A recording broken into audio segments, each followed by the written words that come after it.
to, because it's intimate, like, what are you guys up to in your life? Like, what are you up to in your life right now, Mike? So right now, this is my summer break from uni. Brilliant. So I've been looking for sort of internships to apply within digital marketing, SEO, and that stuff. And I found you on meetups who had more the entrepreneurial stuff. Okay. More into what you were doing. Okay, brilliant. And is your, I mean, why did you come here? There's a fucking load of meetups, aren't there? Of course, like, you know. What is it that you're looking for, I guess my question is? I'm not too sure. It's just what you do is similar to what I want to do. So I aspire to be, so which is why I came from. Oh, I just had a little so sweet. It's amazing. No, cool. No, thank you for your honesty. Okay, brilliant. And within marketing, are you interested, for example, in running your own business one day? Are you just looking to learn about marketing? Is there anything you particularly wanted to learn about from me, or is it? I mean, there doesn't need to be an answer to that. So hopefully I do want to run a business, but just working within digital marketing and SEO just helps towards my uni degree as well, so my fallback, and everything just goes together. Brilliant. If I want a business, the SEO part also complements it. Of course, brilliant. And where are you studying right now? So I study at Coventry University. Oh, Coventry, cool. Very few unis do a digital marketing degree at the moment. Okay. Coventry was one of the first ones, so I used to get party in Coventry a lot. So did I. I was just thinking, God. Okay, good man. All right, perfect. No, so your summer break, Coventry's where you study, but Mixon's home, and you're a digital marketer, of course, and you're on your way. Brilliant. Okay, all of that makes sense. Thank you for that. And how about? What do you Well, yeah, because I was working in the fashion industry in Dubai, and I kind of had enough of just living there. My mum had some like health issues, and I was just kind of like, I don't want to be so far away. I want to be a little bit like kind of closer to home. And so when I came back, I kind of just signed on with some temping. I didn't actually want to get a permanent job because I've always wanted to run my own business and be my own boss. And I thought, like, if I don't do it now, I may never do it. And I felt like if I went straight back into like the corporate thing, I'd get sucked back into that rabbit hole. Whereas if I'm just temping, I could still be at the same time, you know, do my own thing. So I've started on my website, which I've been kind of building from scratch, and it was a lot harder than I thought it was going to be. But anyway, but you know, I've got the time and I'm learning. But yeah, but I still basically what I'm doing is kind of within the still within the fashion industry, but slightly different, because the way people kind of shop now is very much more kind of like excessive consumerism. I'm trying to bring it down to be a bit more, not minimalist, but somewhere kind of in the middle. So so you know, we'll see. Okay, no, brilliant. And so, I mean,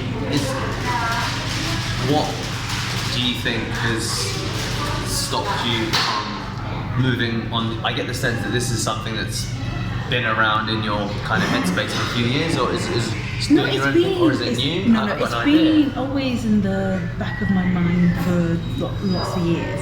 And I think probably what stopped me was mainly fear, because there's always that worry that if you stop working for somebody and you're working for yourself, you're not going to have the regular paycheck, and there's like all this, you know, how am I going to pay my bills? I want to pay X, Y, and Z, and that's the thing that kind of scary, right? That can be really, really scary. It's like, fuck. Yeah, like what am I going to do? And then probably like a year and a half ago, my mum got breast cancer, and she's fine now. But like when her and I were talking after she'd had all her treatments and everything, she was like, look, if there's something you really want to do, don't wait. She was like, you know, your dad and I planned that when we would retire, we would go and travel and we would go do all these things. And she's like, no, we don't do it because she's had to have her treatments, you know, and all the rest. So she's like, if you want to run your own business, do it.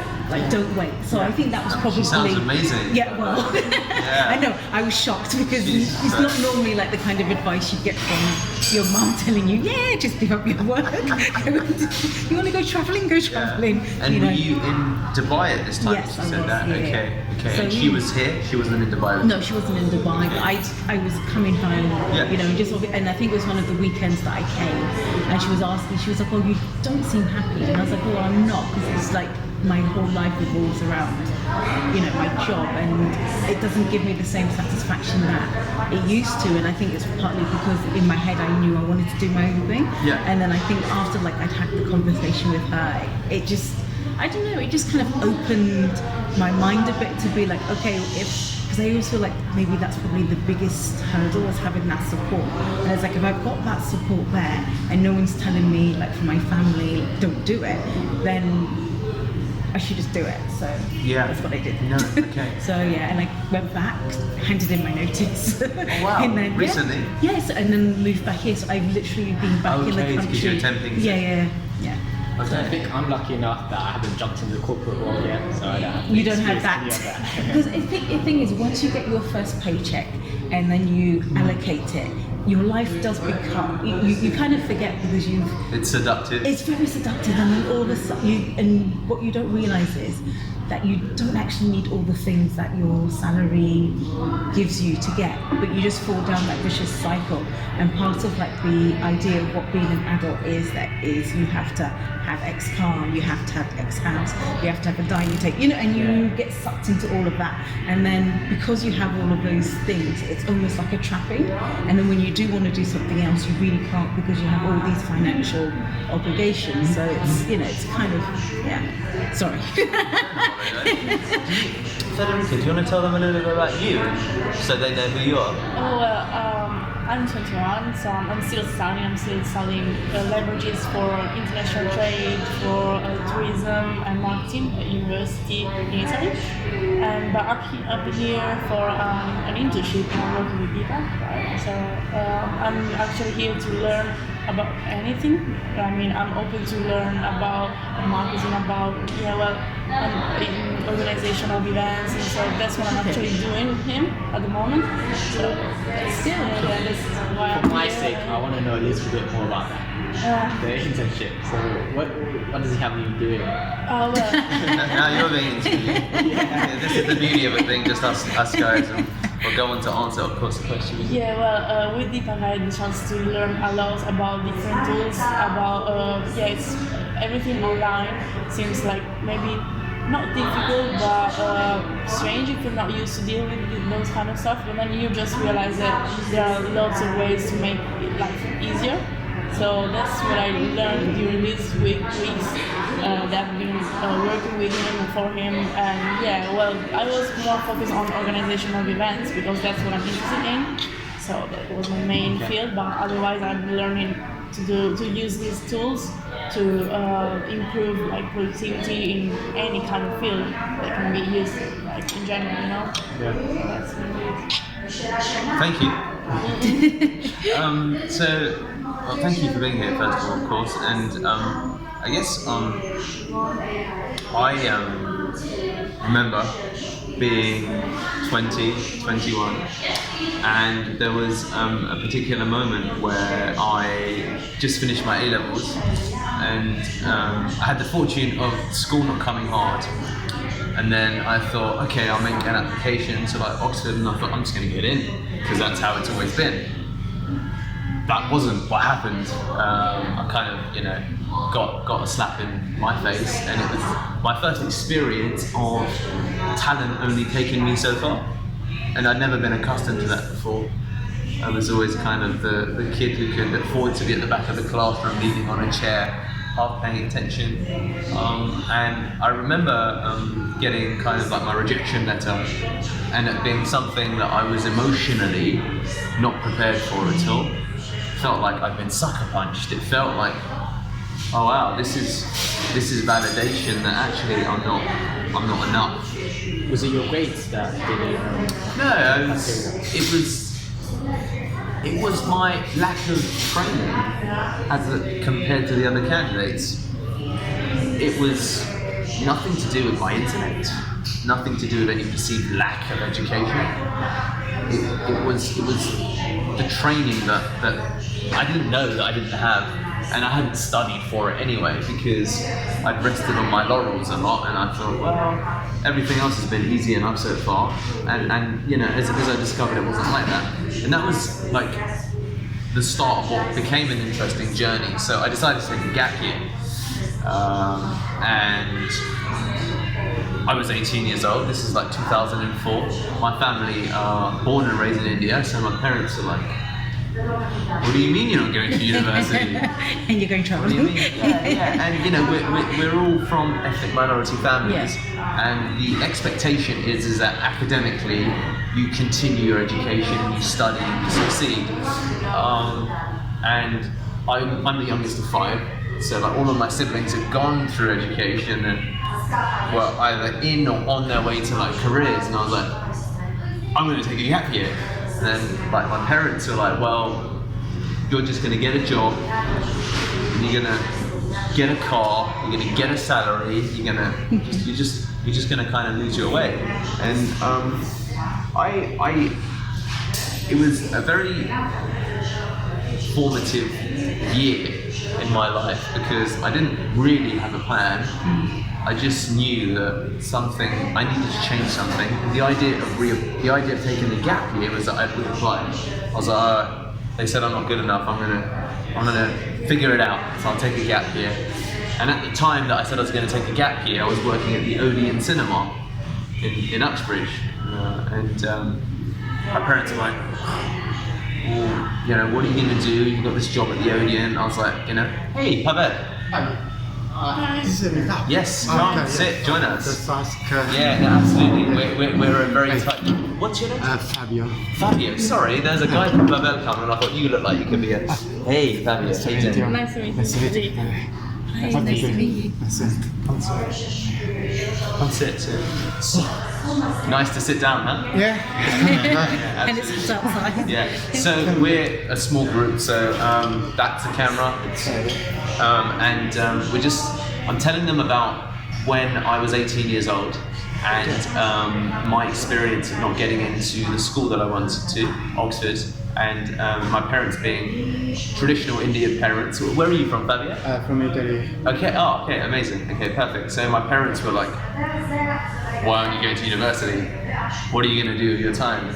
I'm going to take a gap year. And they're like, what are you going to do? And I was working at the cinema, and I ultimately decided that I'd go in backpack for a year. I was like, for a few months. And I asked all my friends, okay guys, I'm going to go backpacking. They're like, yeah, great, let's do this together. So I remember when it came to the stage of booking my tickets, and what really quickly happened was that no one actually was going to book any tickets with me, and that no one was going to come on this trip with me. And I remember being like super fearful of like taking the next step, because it felt like a big kind of leap into the unknown, and I didn't. You know how it is when you turn up and you don't know what to expect. First time you turn up to a party, you don't really know anyone. You're like, okay, just say hello. Or you turn up to a bar and you're waiting for your friend, a club, and you're waiting for your friends, and you're kind of just standing around. You're like, okay, how do I hold my drink? Okay, oh god, I finished my drink. Okay, and it was that kind of continual feeling, you know, that churns up in your stomach. You're like, am I going to have to do this alone? And I remember my uncle saying to me, was like, you know, is this something that you want to do? I was like, oh, I absolutely want to go and travel. You know, it sounds like it would be amazing. You know, I'd spoken to STA Travel. I was like, I don't care where I go. I just have to go to India first because I know it's going to please my mum and dad. And I'm like, brilliant. So kind of, I had this 6-month trip laid out, and they're like, right, it's £1,500, something to this effect. And I was ready to book it, but Isaac was the person who was meant to come with me, and then I think Tom, they both said yes, made plans, dropped out.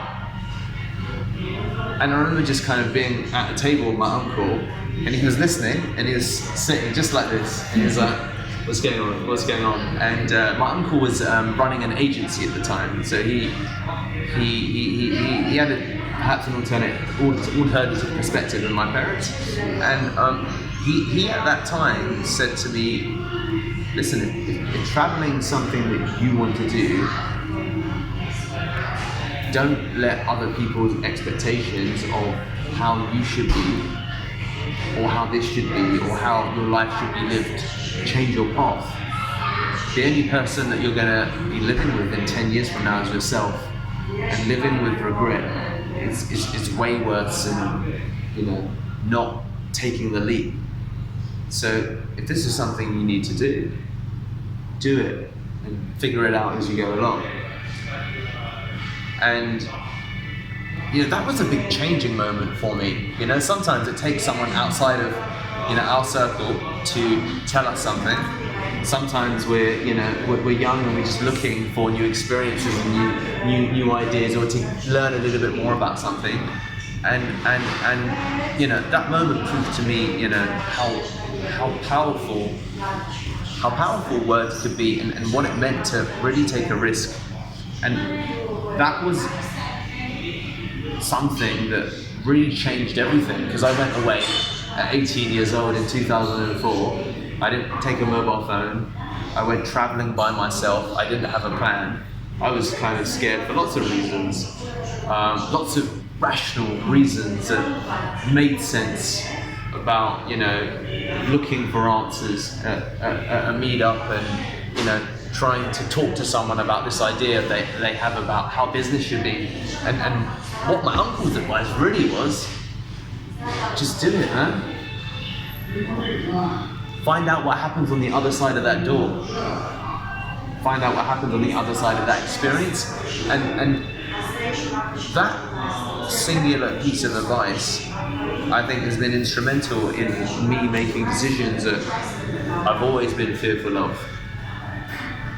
About, whether it's worth taking the train from Mitcham because it's running late, whether, you should move back from Dubai, whether, you should go and study digital marketing at Coventry, or pick a business degree in London because it's more convenient, whether, whatever our stories might be. And what I think that moment taught me was that if I'm afraid of it, it's probably good for me.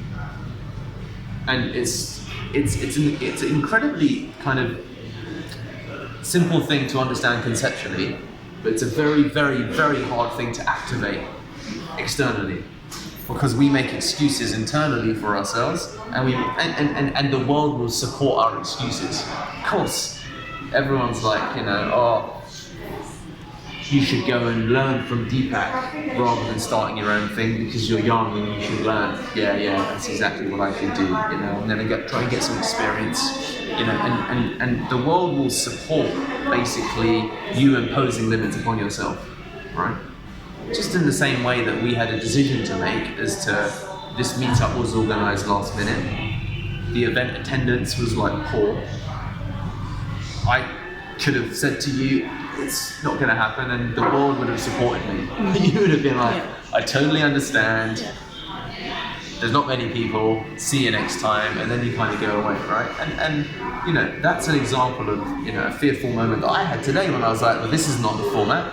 This is not the speech that I had planned. These are not the slides that we worked out. Everything has changed. But that act of kind of leaping before you look, not look before you leap. They got it the wrong way around.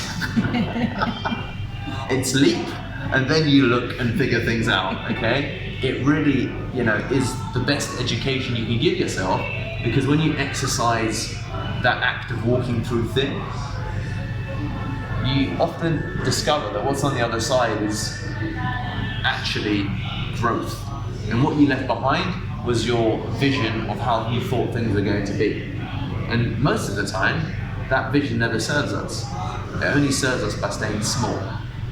It only serves us by keeping us within our preconfined limits, with being happy with the pain-killing drugs that we get every day, our salary. Maybe it could be a Google blog, maybe it could be our salary, what people say around us, train delay, anything. There's always reasons to just not step out and step up, because it's always the easier thing to do, right? It's easier for all of us to do, for example, a digital marketing internship, which everyone should, because it's the rational thing to do. But being 20 and being Eric Seidstrom and starting Instagram is not the rational thing to do. You shouldn't do that. And I think that one of the things that has been key to my journey of growth with SEO, or with running an agency, or with starting your own business, or with not having a reliable income, is having faith that you can figure things out. And the only way you develop that faith, actually, it's not, none of it's theory. It's about that act of going out and trying stuff, you know, in setting up your website, discovering that this is way harder than I thought it was. And it's in those moments of fracture where you're stressed, you're pissed off, maybe spent 700 quid with someone and didn't go anywhere, or you spent 6 hours on the weekend and blew off your friends. And it's in those moments you really find out who you are. At what point in your life after your trip to India, when you came back, you realized that your plan was successful, it was a good idea? I think that there's been when I was 18, when I was 18 years old when I went on that trip. I didn't have a plan then. At that stage, I didn't have a plan. I knew that, you know, I wasn't happy that I hadn't got into, for example, Oxford. I knew that I wanted to try and get in, and the path that led me down. I went to India, Singapore, Thailand, Malaysia, Australia, New Zealand, Fiji, and the States. I went all by myself. What was kind of incredible about that experience is, and ultimately I didn't get to Oxford, right? I went to Warwick. But the tools that it gave me at that age, in terms of just the ability to, you know, you meet 100 people a day, you meet 20 people a day, every day. When you're 18 and you're by yourself, you learn. You learn really, really fast. You learn about EQ, you learn about people's different stories, you engage with different people from society. And that has been very useful, for example, in business that I've gone in to do today. You know, I've got Swiss clients, I've got German clients, I've got Canadian clients, I've got like American clients, I have sales calls. It's really interesting because, you know, I didn't know it at the time, but that act of just saying yes and taking a risk was extremely helpful with everything that I've since gone on to do. And that was, of course, the start of, you know, what's been a journey. I'm 32 years old now, and, you know, 18 in August 2016. I just returned from a failed application to the Special Forces.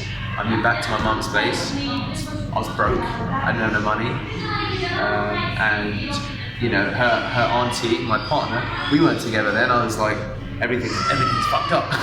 I'm not really where I want to be with my life.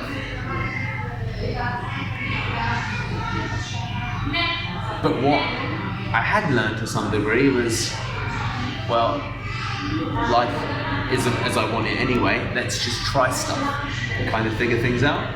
And that was like the start of a journey where I decided to, you know, build a business. Marketing had always been something that I enjoyed, something that I was good at. I didn't really have an intimate, in-depth knowledge of SEO, but I knew a little bit, and I thought taking that little bit, I could just start figuring things out step by step. So the irony is that all of us in life look at someone who's achieved some level of success, and we assume that there was like a roadmap, there was a plan. So like Deepak, how exactly did you get to, you know, the business that I run? How did you get to, you know, your flyer said from 0 to £10,000 a month. Tell me exactly what you did, because I'm going to copy it, and then I want the same result. Or I'm going to just take the best bits and see what I can kind of develop. And you know, Michael, much of my life I'm still figuring out. Much of my life is taking in new data points and trying and seeing what kind of result that I get from it. The reason this seems like it's a little bit vague is because, as one of the things that I tell Federica, we work, sometimes I'll be in Costa Coffee, right? The staff in the team are all distributed, we're all remote. So there's 8 of us, and a couple of the girls are in the States, there's Lincoln in Jamaica, everyone's kind of all around. So most of our dialogue is done via video. So, for example, Federica will have a question about how to do something on YouTube, and I'll say, don't type, send me a video. So then she'll send me a video showing me the problem that she's got. And then other times I'll say, you have all the answers. So one of the things I'm hopeful that's been most powerful for her is that whenever she has a question, I encourage her to Google it immediately and find a solution and then try and implement that solution and then see if that works. Take that data and then try the next thing. And kind of go down a list where relying upon me becomes the actual worst case scenario when you can't do anything. And what you'll find is that most of us don't do that at all, ever. We kind of, seek advice and we go out and do things, which is really important. But if you have, for example, a vision of taking a website to #1 on Google, or if you have a vision of building a really successful fashion house, or I don't know, of course, what your plans are, your hopes are.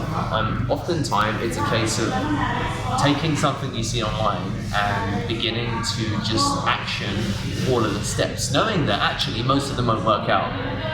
Your action 10 points, 9 of them will fail, and you'll assume that I don't know what the hell I'm talking about. And the reason for that is because most people aren't prepared to go through all 20 of the actions until the 17th one works for you really big.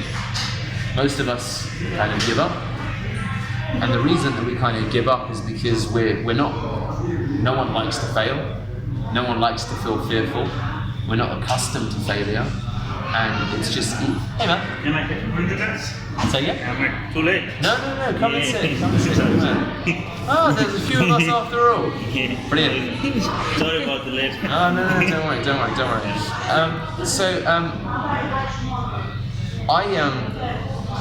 I guess the #1 thing in terms of something that's actionable and tactical is engaging in anything that you find fearful, and it doesn't have to be in business. That's the thing that people get. It's about building the muscle of. Well, Deepak, I've been trying this for and then getting underneath your own excuses, and figuring out what your own kind of BS is about, okay? Because really, we've always got all of the answers. It pisses Federica off sometimes when I'm like, you've got the answer, I don't know, figure it out. And she begins more and more to become so self-reliant. And what's an amazing skill, what something like that does is that you begin to become a magnet for others.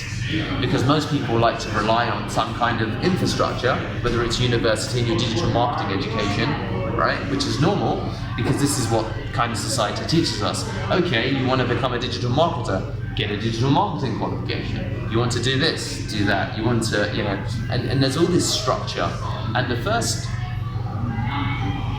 after university, because I did go back to university, my first 3 years, probably of entrepreneurship, was trying to figure out all of this crap that I had in my head.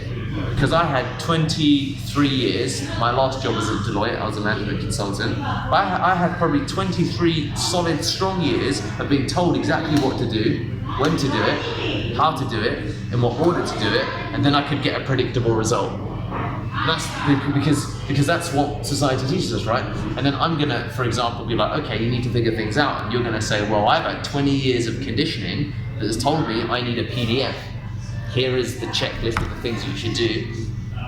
But then you discover when you want to build something for yourself that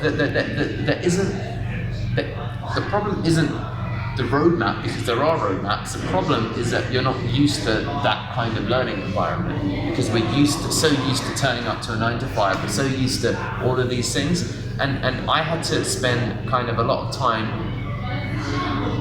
trying to be comfortable with the lack of structured environment, with the lack of a paycheck, with the idea that, well, I don't know what qualification I even want, or giving yourself a self-education is one of the hardest things that we all struggle with, whether that's with finances, whether that's with personal development, whether that's relationships.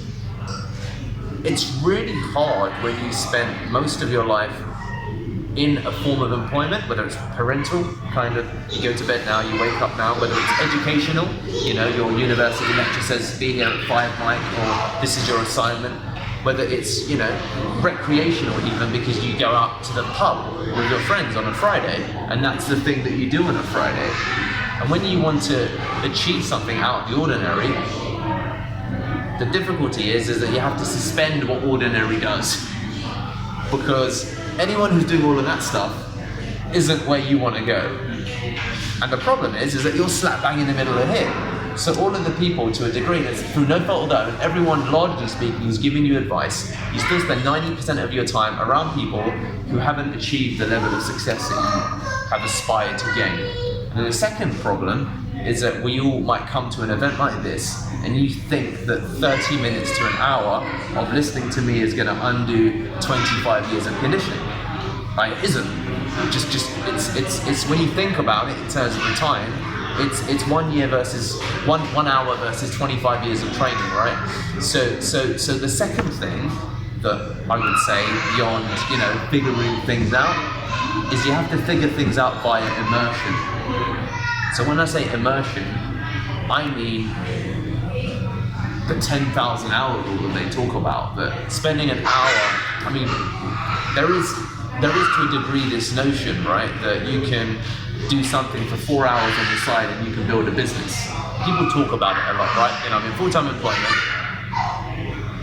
What's missed in that part is all of the psychological stuff that hinders us from actually using those 4 hours properly. And that's the part that oftentimes a lot of us need to solve. The psychology behind, I would much rather hire somebody who's taken a blog to 1 million views than anyone who's got digital marketing degree. Because that person walks the talk. Does that make sense? And the only way to the real question isn't how do I do it, because you can fucking Google it, bro, right? The real question is why aren't I doing it?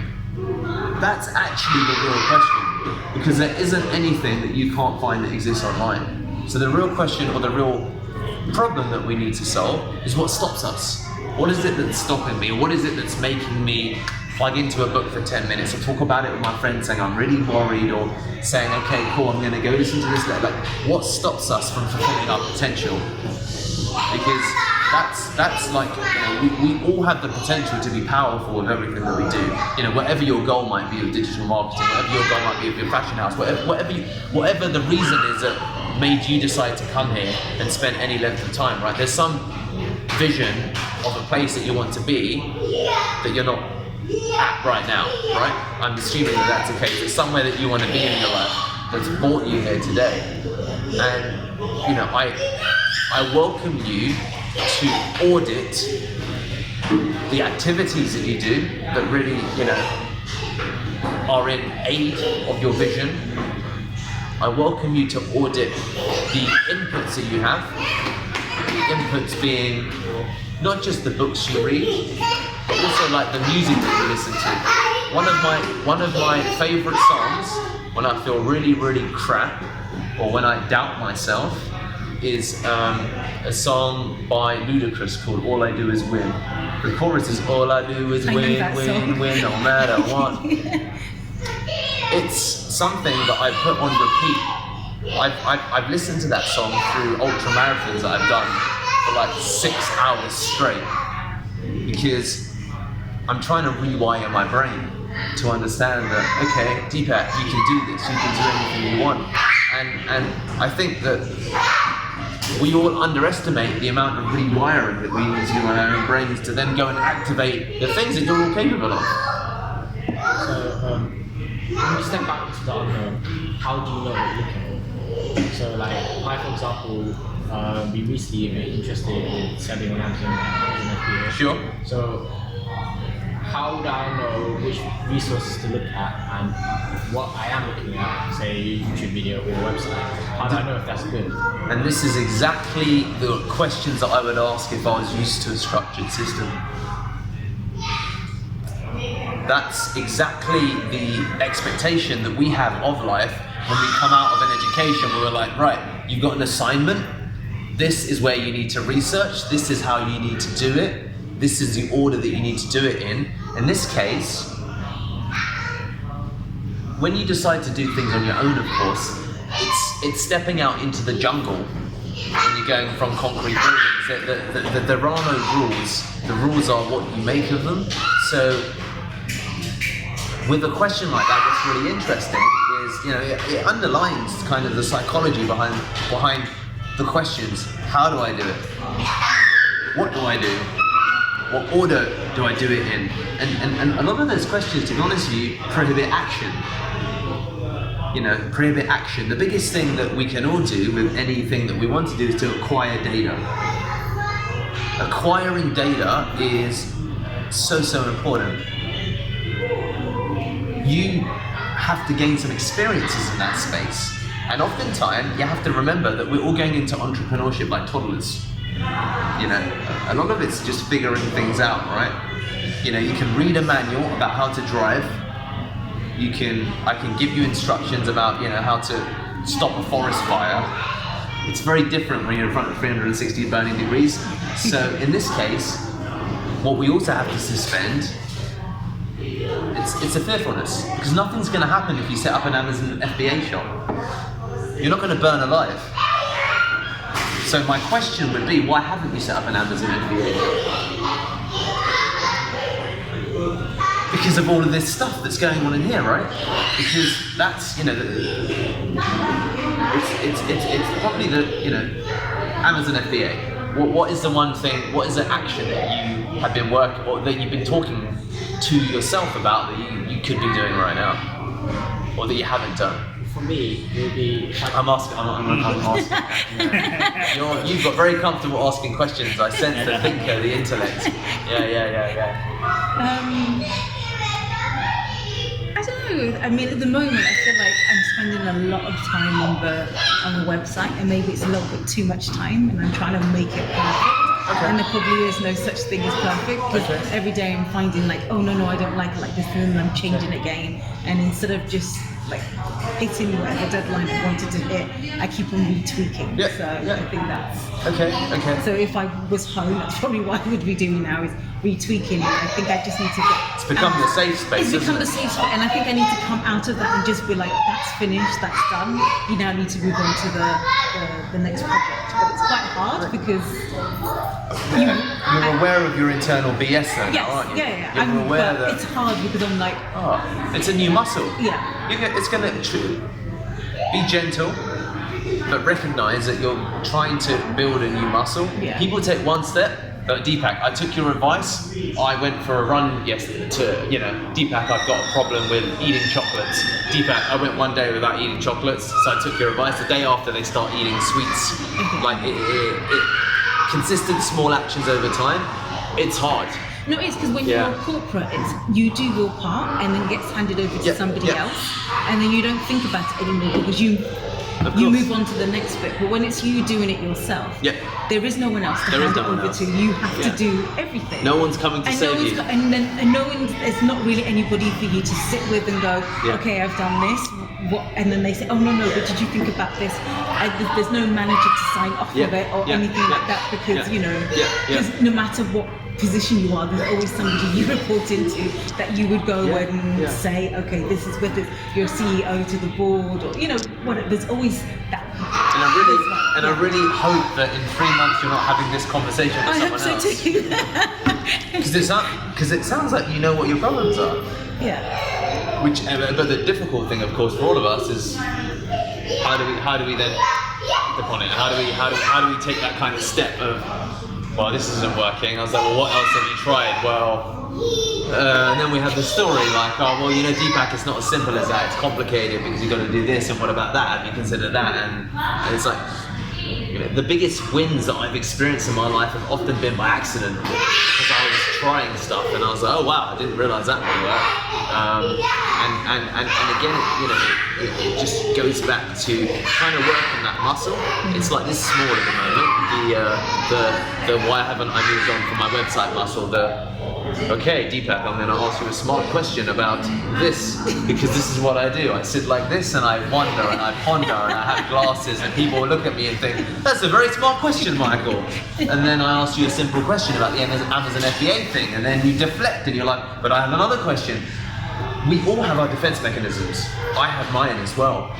Totally have mine, I've been struggling this summer because, we've had sales have gone down and I'm like, the whole world is telling me, it's summer, Deepak, it's media, everyone's on holiday. And I sometimes fell foul of listening to what the world would speak to me about. tell me this is the way, this is normal, this is what's meant to be. And I realised that enabled me to become lazy. I was like, wow, you know, and we all have kind of stories that we either listen to and then we parrot back, or that we tell ourselves and then we internalize it and it becomes this is my baby, this is my thing, I'm Deepak, it needs to be perfect. Deepak, I've got to understand absolutely everything because then I can make an informed decision. And it's like, it's never going to be perfect, you're never going to know all the answers because most of the time everyone is figuring things out anyway. I'd love to find out what brought you guys or made you decide to come to the event.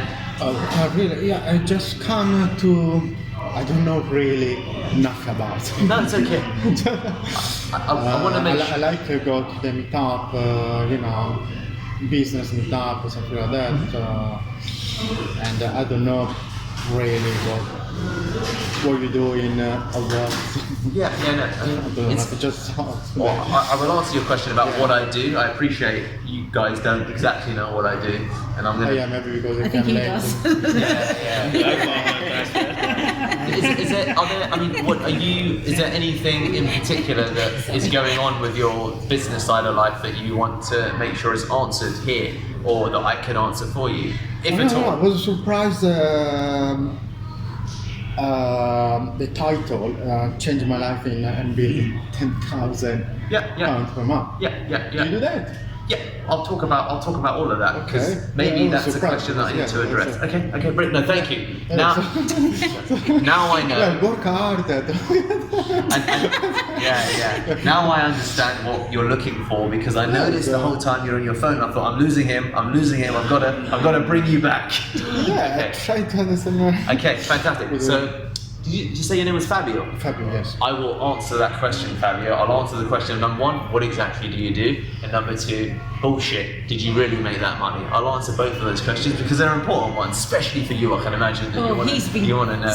You're like a whore. What's your name? Supun. Huh? Supun. Supun? Yeah. Did I pronounce that right? Yeah. Supun? Yeah. Supun. Okay. What brought I you thought here? it's kind of like, I just want kind of networking, like, you know, I Cool. thought like meeting people, I like meeting people anyway. I've tried so many like internet businesses, Of course. small thing. Yeah. I'm learning myself, like, you know. So I'm into my next project now. Okay. I'm kind of home chef and I'm working in Supreme, you know Supreme brand anyway. Supreme brand? Yeah, the streetwear brand. Yeah. Okay, So I work for them. Brilliant. So I'm kind of home chef as well. So now I learn to like bring like kind of online kitchen to bring my food to the community. So I'm kind of my next. So you want to get into e-commerce, but food? As for From food. your, where are you from? I'm from Sri Lanka basically, but I live here long time. Okay, brilliant. And when you say food, you mean as in food from your homeland, as in Sri Lanka to... Sri Lankan food, yeah. Brilliant. Okay. It's like online restaurant. Okay, good man. Online restaurant sounds beautiful. Yeah. Okay, brilliant. Okay, thank you for that, and thank you, Fabio, for your questions. Okay, so I'm Deepak. I'm 32. I run an agency, a search engine optimization agency. I started that in October of 2016. So via search engine optimization, we help businesses rank on Google. Yeah. So if you have a cafe that's new in Fulham, you want to come on top of Google for Cafes Fulham, you would maybe pay me for that service. That's very simply what the business is. The business didn't start like that. The business started with me just saying I'm going to do marketing and I'll take any money that I can get because I don't have any clients. So that's how I started. What was very helpful was that I thought the biggest thing I need to make sure I have is pipeline. I need to have enough people that I can speak to that are interested in a service that I can afford to screw up a sales call. The biggest thing I think that inhibits people initially when they start is they don't have enough customers to talk to. I think that's the biggest thing, that you can have a great product, but you need people to talk to, and you have to hope for the best, but assume that someone's going to say no, even if you give them the perfect pitch, because not everyone can see someone else's value, not first time. So that was what I think, maybe in hindsight, was the superpower that I worked really hard on. I worked really hard to build pipeline. So I put ads on, and I left my pride at the door. When I say I left my pride at the door, you might have a £5,000 service, and you might then say, well, Deepak, I'm never going to put an ad on Gumtree, I'm never going to put an ad on Craigslist as I put my profile out everywhere. So I threw mud at the wall. So when I say I threw mud, I was offering my services as a digital marketing expert. I put an ad on Gumtree, I put an ad on Craigslist, I activated a profile on Upwork, I changed my LinkedIn, I put a gig out on Fiverr, I put stuff on every platform that I could. The second thing that I would do is go back to every platform, because most people will put up a profile, but they don't really think about making the profile filled out, make it look really good. You know, I went back and did my best to make sure that every profile was really optimized. So on my LinkedIn, you might see I've got 60 recommendations. People don't have 60 recommendations, but I have 60 recommendations. So I worked quite hard to do that. So that was very helpful in initially getting some clients. The second thing that happened was that I'd get clients that had no money. They'd have like, maybe they say, Deepak, I've got £200 a month. Deepak, I've got £100, or whatever it might be, some version of this. I said yes to everybody initially. And the question that I began to ask myself was not, oh, this is not enough, this is not enough, this is too hard. The question was, how can I make this enough? How can I make a profit? How can I scale? Even if someone gives me £300 a month. So then I would try and do it myself, figure out that I can do this, but I'm not going to really make any money that's sustainable. So let me go back into the marketplace and find someone who can do it for me, that I can pay half. So that's where I began to build the beginnings of my agency. I didn't know it then, but I got my first assistant, Rebecca. I paid her $4 an hour. I found her online. And as she freed up my time, she began to do the work, $4 an hour. And I knew that the work was good because I made sure she did it right. She was like, I don't have any skills in this area, but I can learn. So I'd record videos. I'd send her a video saying, this is how you can update an Instagram profile. This is how you can do this. This is how you can do that. I can do this in 30 minutes. I think it would take you 45. So, you know, her price was $4 per hour. So I could sell a service at £200 and it would cost me £50. And all of a sudden I was like, oh, I'm making 150 quid. I knew that 150 quid wasn't going to set me free, because the problem with someone who starts with no money, they typically end with no money as well. And after 2-3 months, they're like, oh, I've run out of money. Oh, I gave you my £300. Why aren't I page one on Google? I'm like, fuck, you know, dude, these are the kind. So then what I began to focus upon was, how can I find people, instead of going to the same clients, I was like, how can I find people with more money? So one of the biggest things I did at a very early stage that was very powerful for me was that I began to subcontract my work. So my most valuable asset was my ability to try stuff, because I didn't know what would work. Everyone told me, Deepak, you can't find clients on Gumtree, or you can't find clients on Upwork. I make about £3,000 to £4,000 a month from Upwork now, because I suspended what other people told me about how things should be, and I thought, let's try it myself. So it's been a journey, and the business is at a stage where it makes between £20,000 to £30,000 a month now. Because I've maintained that approach of building a team, making sure I'm not involved in the actual day-to-day activities, I've now launched 2 other businesses. So they're both profitable, they're both very new. And I would say that the biggest single thing from a practical perspective of, you know, how someone can start, again, for me, it was the things that we spoke about, and hopefully maybe it makes some more sense now that I didn't know exactly how it would work. I didn't want to listen to what other people told me about how a platform should be. And once I got one rejection, I didn't consider it the end. I just thought, well, you know, I need to just try again and maybe try again differently. And that was, as a process, something that I still stick by. This is a live example of me trying a meetup event differently, because this has been nothing like any of my other meetup events, right? And what it does do, though, it gives me the ability to practice my public speaking, it gives me the ability to engage with you a lot more, I still get some content, so you still improve over time, and oftentimes some people just don't have or haven't built the stamina for it. It's like, it's exhausting. failure is exhausting. It's tiring, of course. It's like, oh, it's been 3 months. I've tried 16 different things. I still don't have my online e-commerce store. I'm still not getting my food from Sri Lanka to here. Fuck, this doesn't work. It doesn't work, dude. I tried that. And it becomes very easy to, of course, engage in that. And you know, like, as they say, the other problem that people have is that they're very repetitive. They try the same thing, And I think that, you know, one of the things that I discovered about Gumtree, as an example, I would put an ad up on Gumtree. I get 2 calls in a month. One of them would give me 30 quid. Oh, this is bullshit. Then I'd try again. And then what I would do is, and this process probably takes about 20 minutes, I go back onto Gumtree and I type the word digital marketing. So I have a look at my competitors. I look at the people that are paying for featured ads, and I look at 3 or 4 of them and I think, well, if you're paying, you must be maybe making money.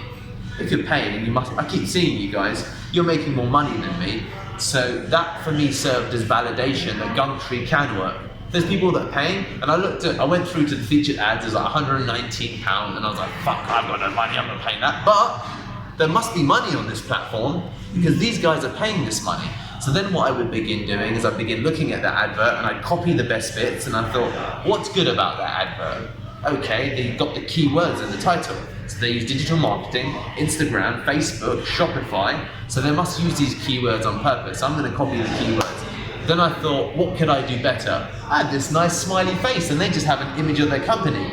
Gumtree is mostly people like you and I who want to deal with the person. They don't really want to deal with the business. I thought, I'm going to put my picture up there. I went from making 30 quid to 500 quid a month in one day, because I began to think about what it is and how it is that I could do the same thing differently. And many of us, including myself, I do it sometimes, we don't really audit what we're actually doing and how we're doing it. You know, people be like, oh dude, Facebook ads doesn't work anymore. Oh dude, this doesn't work. Oh, Gumtree, can't get no money on Gumtree. And you know, in the early days, Gumtree was my lifeline, because like, well, I can build predictable revenue. I can build my first £500 a month. And then what would happen is, you know, for example, I'd be like digital marketing expert or whatever. Then people would approach me like on LinkedIn, being like, hey dude, I can help you get leads. I'll be like, how much is it? He'd be like, oh, it's 500 quid a month. I'd be like, okay, I'll give you £100 for a trial. So then they would give me a trial. I would figure out what they were doing, and I'd be like, okay, get rid of you, I'm going to try and do it myself. And this was the way that I discovered from Craigslist I could make money. Discovered that I can automate leads to Craigslist for you. And this is the really interesting thing that begins from activity. Just trying something that someone else says, oh, I don't think that's going to work. And then often what will happen is that you'll be like, but I tried it. And I'll be like, what did you try? And you say, I put an ad. Oh, so you put one ad up and then you just gave up. So that's actually replicates what 95% of even people that call themselves entrepreneurs do. I was like, did you put 4 ads up? Because they only cost £7 each for a low paid ad. So talking 30 quid, you spend that going for pizza and pasta with your friends. So why aren't you spending it on your financial success? And then you discover they make one tiny variation. They're like, oh, I changed my picture. Or people do really dumb shit, like they put a picture of themselves and you look.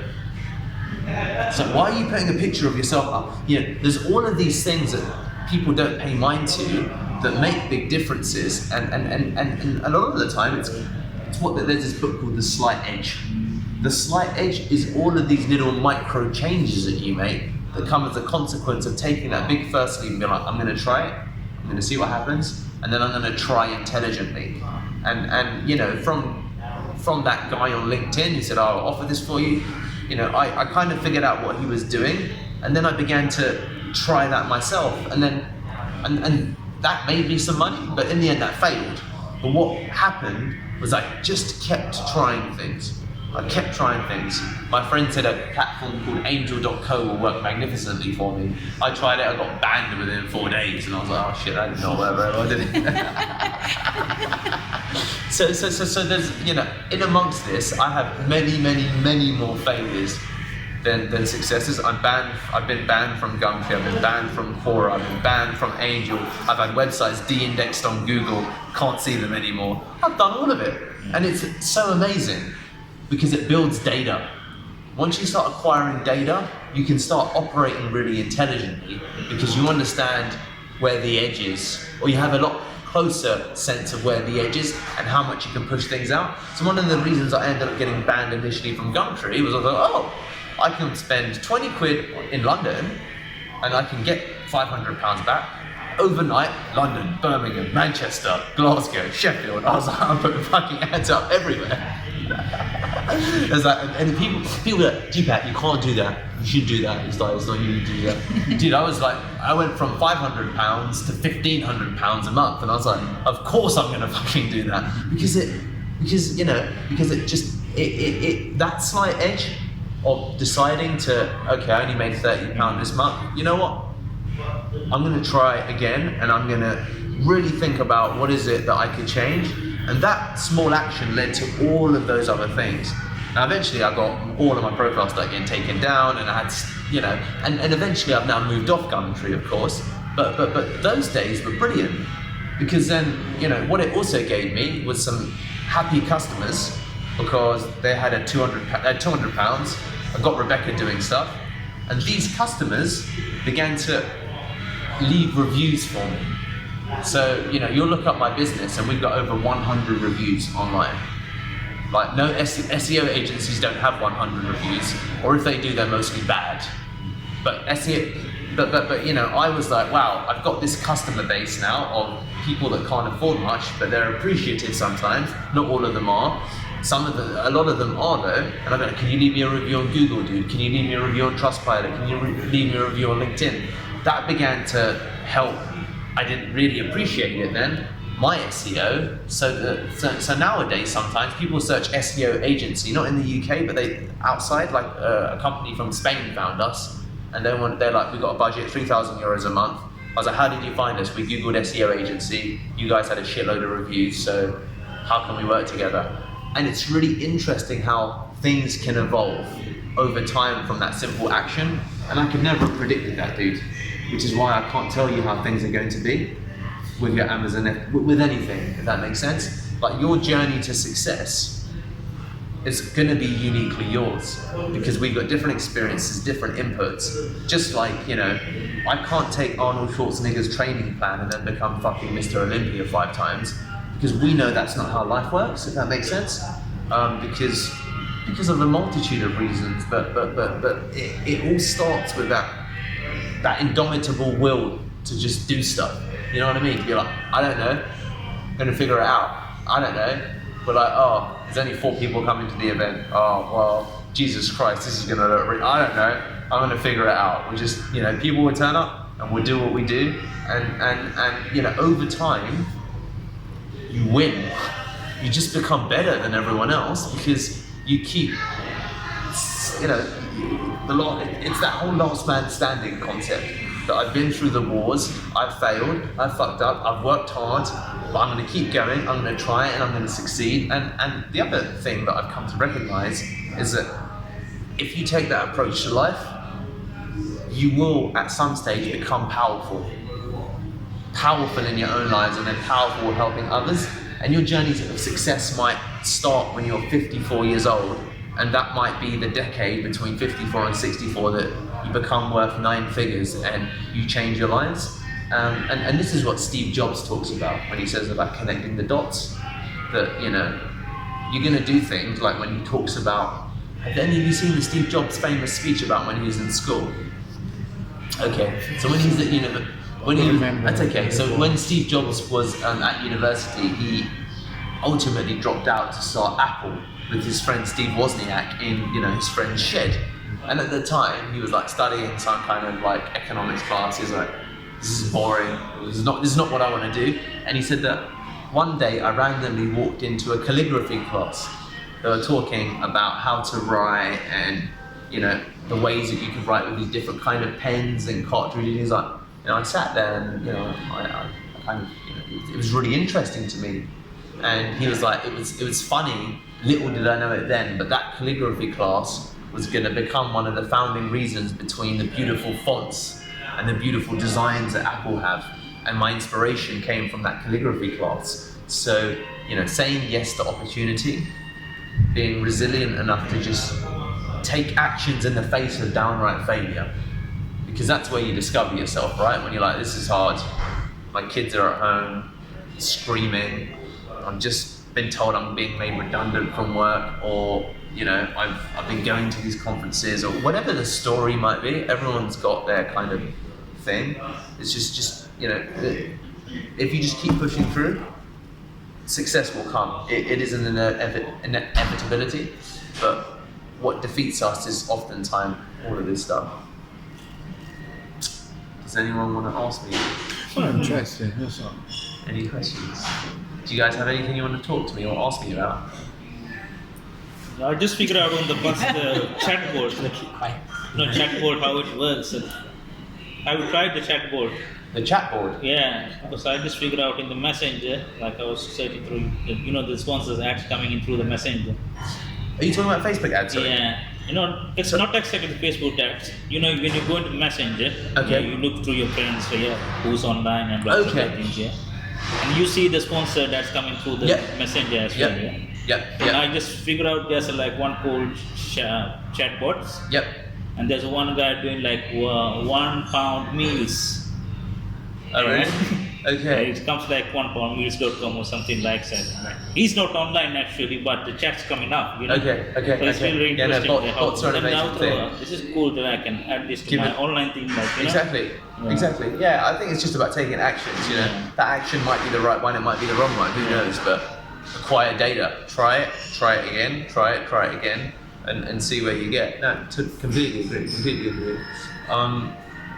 You were saying that you managed to like automate your business, create systems, but you're lucky enough that the SEO, you're capable of doing that. What about other businesses that want to try something else, it's more like manual labor focus? How would you hire people abroad to do that for you, to automate it? You mean like physical services? So let's say for his business, he wants to do his culinary stuff. How could he outsource that? I've got no idea, dude. I'm not in that business. That's the truth. But to be honest with you, I also had no idea when I was starting my agency how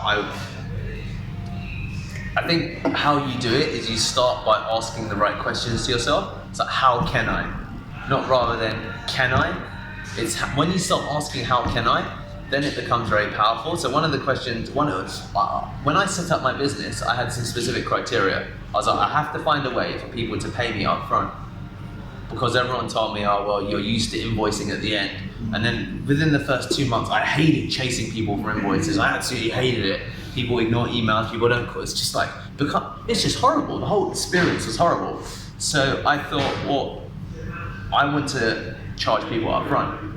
And one of the things was I was fearful of asking people, but I hadn't acquired any data because I hadn't asked all my clients saying, I just charge up front now because I was scared. They're like, oh, you know, and I do remember when Glenda from Heart Square, she's like, okay, Deepak, I'd like to book you for a project. And this was our second project together. First project, it was like $3,000 project. She took 2 months after the project was delivered to pay. The whole process was just diabolical because I was like, fuck, I've done the work. Like just, for me, it was common sense. For her, that's how she's used to. She's got a company of 20 staff. It's very easy for her to, whatever the story was. The second time came around, she was happy with the work. She asked me again, Deepak, I've got a project. And I was like, okay, brilliant, amazing. I'll be like, okay, it's $2,000. She was like, brilliant. And I was like, okay, perfect. So payments up front. Like, it was the scariest email I ever wrote. Right, it's the scariest email, right? What was even scarier was when she called me immediately. And I was like, oh my God. You know, yeah. So I was like, oh, it's payment up front on email. And she's like, okay, great. And then she calls me and I was like, oh, I can't not answer it because this is just like ridiculous. Hey Glenda. She's like, oh, hey Deepak, how's it going? She's like, oh, okay, so I noticed you asked for payment up front. I was like, yeah, Glenda, it's the policy now. My eyes, dude, she kind of ummed and ahed. And then she said, okay, fine. 2 days later, she paid me before I started any of the work. That changed everything in my business. It changed everything. And the only reason I was able to figure that out, because I said to myself, no more. I'd rather not get paid and not do the work than do the work and chase payment and then get paid or not get paid. And everyone told me, well, Deepak, that's not how things work. And then very quickly I thought, well, how can I replicate this process? And that's where all of that, everything comes together, because then I went to my customers who are paying me £200-300. I've asked Glenda to give me reviews for like a year. She just ignores it because she's got a business. But then if I ask someone like yourself, and you'll see, tomorrow I'm going to ask you to leave me a review on Trustpilot, and you're probably going to leave a review because you're an individual. So I began to recognize that, well, if I want people to pay me up front, they have to intimately trust me. They have to, see a lot of content about me. So over time, I was able to solve that issue. So I'd say in answer to that question, how can you do it? I don't know. But if you start with the premise that I'm going to automate this business, then you start looking for the right kind of answers, if that makes sense. Yeah. So the questions that we ask ourselves and the expectations we have of ourselves, they're truly powerful, because it's so much easier to complain. It's so much easier to say, wow, I tried that, it didn't work, wow. There's nothing that separates anyone from anybody, but everything's determined by your mindset and then the actions. And that's really the thing that's been helpful in my progress. Right now I'm having a shit summer for my main business. We've lost maybe 30% of our revenue. But what I've said, as Federica knows, it's been like a hard 2 days, because I mean, oh my God, my biggest client just fucking left, right? Nothing wrong with the SEO, but it's like $5,000 a month. What has been happening is that, I'm just saying, okay, fine, just double down on work. I'm doing 3 podcasts a week now. I'm getting onto guest blogs. I'm raising my profile. I've had a second business that I've had the time to launch, and it's very easy in times of failure to kind of crumble, or in times when you're met with resistance or rejection, to be like, and it's in those moments you kind of discover like who you are, because you don't see. I'm not seeing any of the results of my PR outreach at the moment. I'm not seeing any results from this meetup. I love giving back, and it's useful because it becomes power. I'm as much telling this to you as I'm telling it to myself. But a lot of the time, it's also about trusting in the process. And people want to blow up the process before they're given it time, which is the classic conversation I have with half of the businesses that say, Deepak, we want SEO. And I say, okay, but you're not going to get a result today. You're going to get a result in 6 months. Then they say yes, and then 3 months later they say no. Because most people in life don't trust in the process. And I include myself in that. You don't trust in the process because you don't get the immediate result, and then you change the process